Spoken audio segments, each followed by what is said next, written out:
Ben voilà, on se retrouve à 10 minutes exactement du D3 de cette EPT grande finale Monaco avec Romain Pan.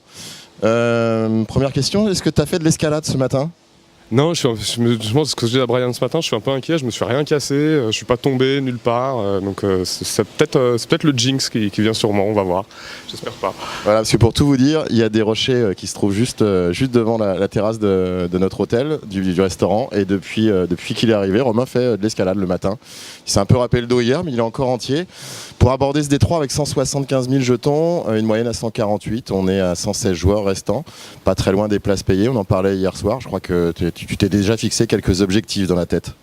Commencer par l'item, c'est sûr, avec 60 blindes, je pense que je peux quand même viser, pas facilement, parce qu'il n'y a jamais rien de facile dans un EPT, mais plus sereinement en tout cas que si j'étais short pour atteindre les places payées, et puis après on va viser, on va voir. Je vais vraiment voir en fonction de mes tables, si je peux arriver à exploiter quelque chose, je le ferai, si je dois me faire marcher dessus, j'accepterai de me faire marcher dessus jusqu'à ce qu'il advienne ce qu'il adviendra.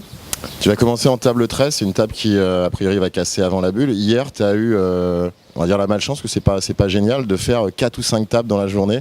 Un peu galère pour installer des dynamiques, pour prendre un peu des informations sur les joueurs. Ouais, c'était un peu compliqué, ça m'a pas fait tilter, mais voilà, de bouger tout le temps, de me remettre dans une nouvelle dynamique. Des fois, on commence à installer quelque chose et puis la table casse juste à ce moment-là. Et puis on se dit mince, faut tout recommencer depuis le début. Là, je sais que ma table elle va casser juste avant la bulle aussi, donc pareil, c'est pas que ça m'angoisse, mais c'est plus compliqué en tout cas que si je suis toujours à la même table et que oui, il y a une dynamique et on peut justement jouer un autre poker. Sur cette table de départ, deux gros clients, Randall Flowers qui a 5 millions de gains online et quelques 2 millions en live, et un autre américain, Connor Drilland, 3 millions, et puis deux short stacks, un joueur à 31 000, un joueur à 50 000. Est-ce qu'il y a une stratégie particulière par rapport justement à ces deux types de tapis opposés? Doubler contre les gros et sortir les petits. Ouais. Je pense que c'est ça la stratégie. Tu as parlé un peu avec Brian hier soir de ta range de call, de push justement contre des joueurs qui vont avoir entre 5 et 15 blindes? Pas du tout, on n'a pas parlé de ça. Je sais, bon d'accord, ça c'est fait. Écoute, on va suivre ça tout au long de la journée, on passe en niveau d'1h30 maintenant.